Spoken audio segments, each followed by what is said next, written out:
Hey guys, welcome to this next edition of Carrots and Cake Instagram Live. This is actually going to be a short and sweet Instagram Live because Mal and Quinn are going to be home from school, and once they're home, none of this is going to happen. But these are three really good questions, and I might have a lot to say about one of them, so I think it'll end up being just as long as the usual ones. So as always, thank you guys for sending questions. Feel free to keep sending them. I have a running list. Picked three great ones this week, so I will get right to it. So, first question is, transitioning off the pill, what was it like for you? Any advice? So I will talk about that. Will you link to that hairspray again? I actually just used it, so I sure will. I'll tell you a little bit more about it. And then recommendations for affordable workout gear. And affordable was all in capital letters, so I'll talk about that as well. So, transitioning off the pill. So, if you guys have been following along for a little bit, there's a ton of posts on Carrots and Cake all about this.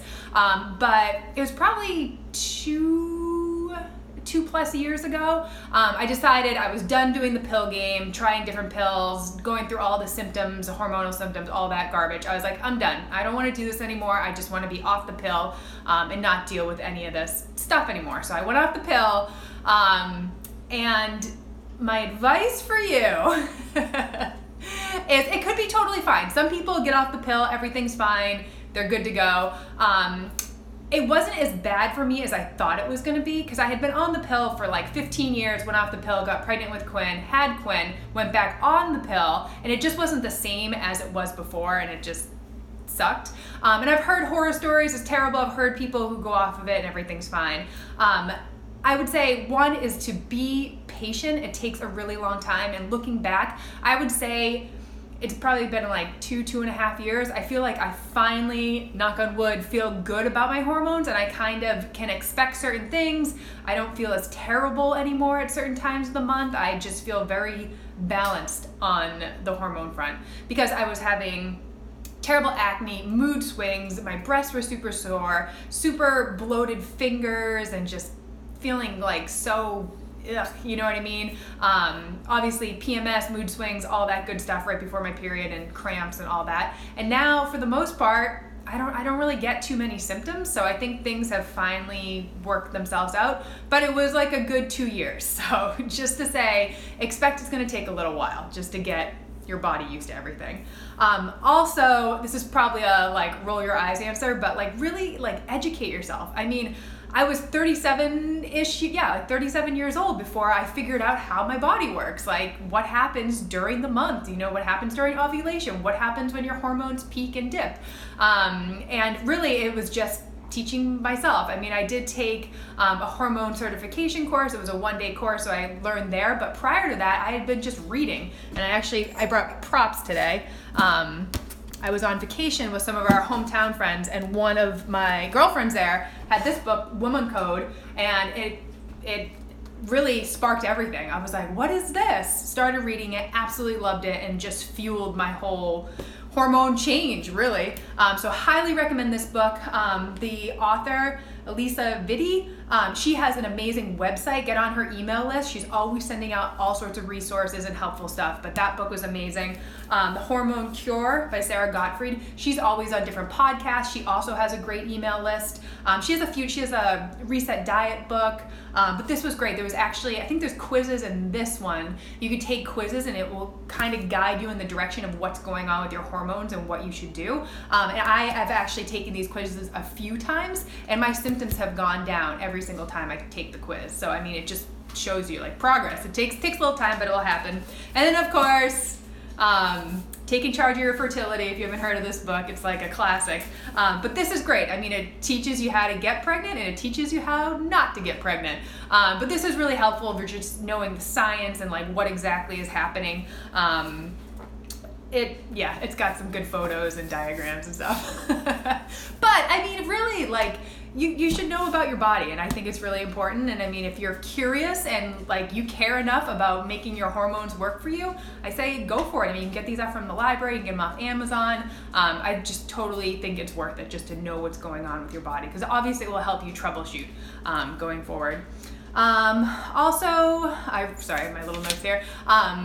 especially with hormones, it's all about supporting your liver and your digestion, because if you have too many hormones in your system, it's gonna make you feel like garbage. So if you can do anything you can to make sure your digestion's running well, fiber, of course, lots of fruits and veggies, all that good stuff. And then liver, you know, lay off the caffeine, lay off the alcohol, all that stuff can make hormonal symptoms worse. I mean, I was, during that time when I was getting off the pill, I was drinking wine like every other day. I mean, I wasn't drinking a ton of wine, but you know, a couple glasses here and there, and I was drinking coffee, and just laying off that stuff really has made the difference. I mean, I never say never. It's not like I never have those things, but I just don't drink them like I used to. And I also do take some supplements, and preface this, I'm not a doctor, but I take milk thistle and chastetree, and I take both of those daily, and I guess it helps with everything. Like I said, I'm feeling a lot better, so maybe it's that too. Again, not a doctor. Talk to your doctor before trying any of that stuff.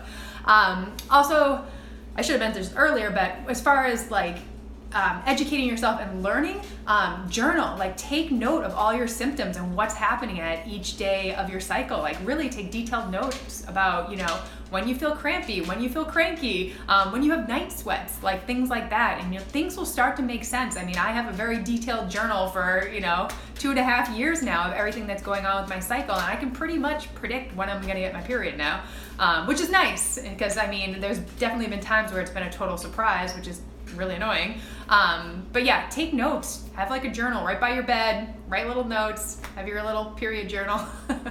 But it's helpful, because then you can keep track of how long your cycles are, what's going on, and again, troubleshoot, figure out what's going on exactly. And then finally, I've talked about seed cycling a ton. I think that did help transition me a little bit. And seed cycling really is just eating certain seeds and certain fats in one half of your cycle versus the other half of your cycle. And supposedly it can help with hormones and balancing things. And I've heard amazing stories of people, you know, getting off the pill, doing seed cycling, doing really well. People who haven't had their period for like years and then get it once they start doing seed cycling. I think they can help. They can definitely push you in the right direction. It is not be all end all cure all for hormonal problems, but I don't think it can hurt. And if anything, you're getting some extra healthy fats in your diet. There's all sorts of posts on Carrots and Cake. I mean, if you Google seed cycling, there's tons of recipes and how to do it exactly. But it's pretty simple. It's just adding flax and pumpkin seeds and I don't even know, all the different seeds to your diet. And it's really not that hard. I still do it. I'm definitely not, you know, on the dot and doing it strict like I was, but I still have flax, I still have my pumpkin and all that stuff. But I think that can definitely help. Okay, so I've rambled on a ton about this getting off birth control. Definitely be patient. It doesn't happen overnight, but it'll happen. It'll happen. I feel like if you care enough and you educate yourself enough, you will be good. And then number 2 was, will you link to that hairspray again? Brought the hairspray as my prop as well, because I just used it upstairs. So this is Kenra Silkening Mist Brilliant Shine Spray. So a million years ago, my friend Marie, I don't know if you remember Marie from back in the early blog days, but she introduced this to me. She calls it magic hairspray, and it's just a silkening mist. It smells wonderful, so I'll let my hair air dry part way, and then I'll spray this in there and I'll kind of just like twirl it, and it just gives you like soft, smooth waves to your hair. I mean, my hair is kind of wavy, so but really like soft and smooth. And then if I have like a ponytail or something, you just spray it on. It just kind of smooths everything out. It's not like sticky like hairspray or something like that. It's just like this silkening mist, and it smells awesome. It's great. It just makes your hair feel like so nice and soft. It's like a finishing spray, essentially. I get it on Amazon. I'm sure you can find it, you know, at salons and all that stuff, but I will be sure to link to it. I love it. I love it. I've been using this for probably 10 years. And then affordable workout gear. So, ThredUp, which I talked about the other day, go on there. You could find Lululemon, Under Armour, Nike, Brooks, like all the like top brands, way cheaper, and the stuff is like practically brand new. So I'll go on there, I'll definitely shop. Lately I've been into the Zaya. A couple of my friends sell it, so I bought a few things from them, and it's like on the same line of Lulu, but a good like 20 to 30 bucks cheaper. So I'm a big fan of that. If you want to buy some stuff, let me know. I know some friends that sell it. And then Highlead, which I've been into. I worked with them a million years ago. I reconnected with them recently, but they do that whole crowdsourcing thing, so their prices are really affordable and their gear is awesome.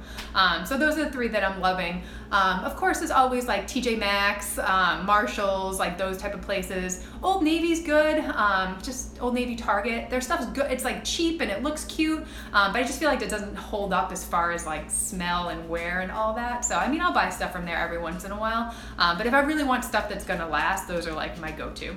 So I hope that helps. Happy Friday. I hope you enjoyed. Oh, look at somebody came to visit. Hey, Murph. But hope you enjoyed this edition and keep those questions coming.